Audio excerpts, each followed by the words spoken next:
JP से पूछूं, लेकिन वो गेस्ट अभी तक हमसे जुड़े नहीं है, इसलिए जरा मैं अरविंद वाजपेयी जी, क्योंकि आप भी पक्ष रख ही लेते हैं उनका, तो जरा ये बता दीजिए कि अब क्या पुलिस का काम भी राहुल गांधी करें?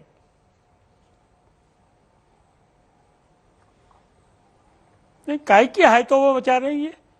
मतलब किस चीज के बारे में हायतोबा मचाए हैं? आप मेंबर ऑफ पार्लियामेंट हैं, आपने कोई बात कही, अगर उसकी क्लैरिफिकेशन कोई दिल्ली पुलिस चाहती है तो उसमें भी आपको ऐतराज है? आप संविधान की शपथ खाई है आपने, मतलब आप पुलिस को हेल्प नहीं, आप अक्यूज तो है नहीं, आपके खिलाफ कोई एफआईआर तो है नहीं।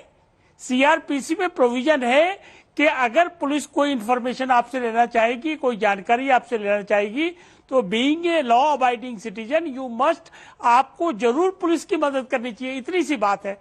उसमें खड़गे साहब भी आ गए, गहलोत साहब भी आ गए, और ये आ गया, अडानी से जोड़ दिया, भ्रष्टाचार क्या हो गया है?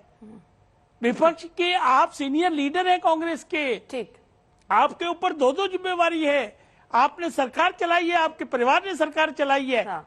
सारी जिम्मेदारी, हमें तो समझ नहीं आ रहा। सारी जिम्मेदारी मुद्दों की लड़ाई है, सारी जिम्मेदारी राहुल गांधी के कंधों पर है।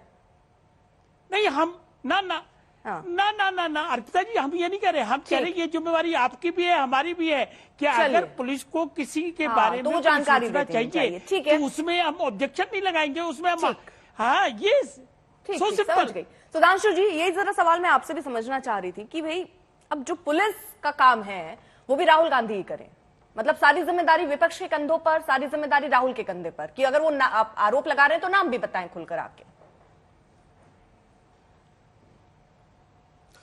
नहीं, देखिए अर्पिता जी, बात यह है कि अगर बिल्कुल टेक्निकली देखें तो यूपीए सरकार के समय में ही निर्भया कांड के बाद जो रेप संबंधित कानून बना है और उसमें जो संशोधन किए गए हैं, उसमें यह कहा गया है कि यदि सूचना देती है कोई महिला और उस पर कार्रवाई नहीं होती है तो एसएचओ के खिलाफ एफआईआर हो जाएगी। अब आपको पता है ये रूल है कि एसएचओ के खिलाफ एफआईआर हो जाएगी, वो इतना कड़ा नियम है। तो ऐसी स्थिति में यदि किसी महिला ने बताया और ये कहा कि हम इसके बावजूद डर रहे हैं, जबकि वास्तविकता यह है कि अगर बहुत सी जगहों पे देखें तो उनको इतना अधिकार प्राप्त है, कई जगहों पुलिस वालों को झापड़ मारते हुए भी वीडियो सामने आए हैं और पुलिस वाले इसलिए रिएक्ट नहीं कर रहे हैं क्योंकि उनको पता है कि कानून इस तरीके का है कि उनके ऊपर कार्रवाई हो जाएगी। तो अगर इसके बावजूद भी उन्हें लगा कि इतना भयानक स्थिति है तो निश्चित रूप से एक सिटीजन तो छोड़िए, आज सांसद है 4 बार की और कई राज्यों में आपकी सरकार है, तो आपको तुरंत पुलिस को बताना चाहिए था कि यहां पे ऐसी ऐसी स्थिति है और आपको कहना चाहिए था मैं आपकी सुरक्षा इंश्योर कराऊंगा। यदि वो ये भी नहीं बताया किस राज्य में था, चलो दिल्ली में था तो था, कह देते राजस्थान में चलो हम एफआईआर करवा देते, हिमाचल में हम एफआईआर करा देते, जहां उनके अनुसार लोकतंत्र है। जहां लोकतंत्र नहीं है वहां उन्हें लग रहा है कि नहीं। मगर आप सोचिए कि जो व्यक्ति बाहर जाके ये बोल के आया, आप टेक्निकल के बाद अगर हम एक मॉरल बात करें कि भारत में लोकतंत्र एक प्रकार से खत्म है, वो स्वयं कह रहा है, आपको फिर से ले जाना उसको बताने के बावजूद शब्द वो का नाम तक इस्तेमाल बताने किया को है। तैयार नहीं। तो जरा मुझे, मैं एक टेक्निकल चीज पूछना चाह रही हूँ, एक आंकड़ों के माध्यम से जरा आपसे समझ लेना चाह रही हूँ। 2011 में 572 केस रेप के सामने आए थे दिल्ली पुलिस में, जो ये आंकड़ा है वो मैं रख रही हूँ। 2012 में 706, 2020 में करीब 1700, 2021 में 2000 के पार। जहां सर आप जिनके नाम नहीं पता उनकी कार्रवाई, उनके नाम पता करने के लिए, फिर कार्रवाई करने के लिए राहुल गांधी के घर पर पहुंच जाते हैं, लेकिन जो एफआईआर दर्ज हैं, जहां केस दर्ज हैं 2000, उनमें कितनी कार्रवाई हुई है सर? आपने जो बात कही 2000 में कितनी कार्रवाई हुई है दिल्ली पुलिस बताएगी। नहीं, आंकड़े बड़े हैं, पार्टी का काम आंकड़े बड़े हैं, उसके लिए कुछ कहेंगे सर? राहुल गांधी जी ने जो बोला ये एक नेता का काम नहीं था, एक जिम्मेदार व्यक्ति का काम था, जिम्मेदार नेता के नाते। 2000 में कितने केस हुए ये दिल्ली पुलिस का प्रवक्ता बताएगा कि क्या प्रोसीडिंग चल रही है और क्या प्रक्रिया चल रही है। मैंने सिर्फ कानूनी स्थिति बताई। जैसे उदाहरण के लिए SC/ST एक्ट है, मतलब इसमें इतनी त्वरित कार्रवाई अगर होती तो ये केसेस कम हो रहे होते महाराज। आप देखिए 2000 से ज्यादा आंकड़े सामने आ गए हैं रेप के।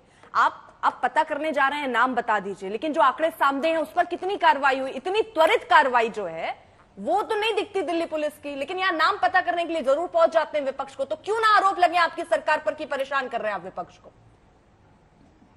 नहीं, इसी बिंदु पे हम इसी बिंदु पे आ रहे हैं। देखिए यही तो समस्या है कि नाम बताने वाला कोई सामान्य व्यक्ति नहीं है। भारत की सबसे बड़ी पॉलिटिकल पार्टी का सबसे बड़ा नेता, जो कांग्रेस पार्टी का अब तक का सबसे असफल अध्यक्ष भी रह चुका है, वो नाम बताने को तैयार नहीं है। अब यहां पे मैं एक और बात कहूंगा, यहां संदेह उत्पन्न होता, मैं ये नहीं करूं, क्योंकि कांग्रेस पार्टी ने पिछले कुछ समय से, जैसे हिटलर का जो प्रोपेगेंडा मिनिस्टर था गोबेल्स, वो कहता था 100 बार झूठ बोलो तो लोगों को ऐसा लगने लगेगा कि ये सच है। जैसे हमारे कांग्रेस के मित्र बैठे, इनसे पूछ लीजिएगा, 50 आपके पास वीडियो होंगे, 50 साल की सबसे बड़ी महंगाई, 50 साल की सबसे बड़ी महंगाई, सबसे बुरी अर्थव्यवस्था 50 साल की, एक ऐसा झूठ है जिसको बोलते रहो। तो आज समस्या क्या है कि राहुल गांधी जी तपस्या करके आए थे और सत्याग्रह की बात करते थे। गांधी जी के सत्याग्रह के एकमेव स्वमेव स्वघोषित उत्तराधिकारी होने की बात करते थे। अब न तपस्वी सत्य के प्रति आग्रह जैसे ही पूछा जा रहा है, अब उसे इसमें दुराग्रह नजर आ रहा है। ठीक, अब इसके लिए हम क्या कर सकते हैं? लेकिन सुधांशु जी, एक और चीज मैं पूछ के जरा सापरा जी से जवाब लेना चाह रही हूँ। आपने एक चीज तो यहां मानी कि राहुल गांधी एक बड़े नेता है, आपकी बात में एक ये चीज तो आई पॉइंट, जिसको सुनकर सापरा जी जरूर खुश होंगे। खैर, मैं सवाल आपसे ये जानना चाह रही हूं कि 45 दिन के बाद क्यों याद आया पुलिस को कि चलिए अब नाम पता कराते हैं? हाँ, वो भी आपने बड़ा अच्छा प्रश्न पूछा। पहले तो मैं अर्पिता जी आपकी बात में संशोधन कर दूं। मैंने कहा कांग्रेस पार्टी सबसे बड़ी मुख्य विपक्षी दल के सबसे बड़े नेता, मैंने कहा सबसे बड़ी विपक्षी पार्टी के सबसे बड़े नेता जो अब तक के सबसे असफल अध्यक्ष रहे, ये मेरा पूरा वाक्य था। अब दूसरी बात आप कह रही हैं कि साहब 45 दिन के बाद क्यों आई? अरे भाई, इससे पहले तो वो अपनी तथाकथित भारत जोड़ो यात्रा में थे, उसके बाद भारत छोड़ो विदेश जोड़ो यात्रा में थे, लौट के तो 2 दिन पहले आए हैं ना। तो जब लौट के आएंगे तभी तो पूछताछ की जाएगी ना। अगर हम भारत छोड़ो यात्रा के बीच में पूछते हैं, कहते देखिए साहब हमारे राजनीतिक कार्यक्रम में दखलंदाजी कर रहे हैं। अब विदेश में अगर उनको पूछते तो कहते देखिए साहब विदेश गए हुए हैं तो विदेश से जबरदस्ती बुला रहे हैं। तो एक सामान्य सहज सी बात थी, वो 2 दिन पहले विदेश से आए तो एक सामान्य रूप से पुलिस ने जाके पूछताछ की कि साहब आपने इतनी गंभीर बात कही थी। और उन्होंने ये नहीं कहा एक महिला, उन्होंने कहा कई महिलाएं। इसका मतलब ये बहुत गंभीर प्रकरण है, ये जहां कहीं भी हुआ है वहां एक बहुत गंभीर बात है। कई महिलाएं जिन्होंने कहा उनके साथ रेप और मॉलेस्टेशन हुआ है, मगर वो ये कह रही है कि हम पुलिस को बताने में डर रहे हैं। यदि वो राहुल गांधी जी को बनाने में उन्हें विश्वास आ रहा है तो उस विश्वास की क्या लाज रखी राहुल गांधी जी ने? ठीक है, ये बड़ा सवाल उन्होंने कहा ना कि उन्होंने कहा आप कौन बता रहे हैं, पुलिस को नहीं बता रही। उन्होंने राहुल गांधी ने बकौल राहुल गांधी उन्होंने शो किया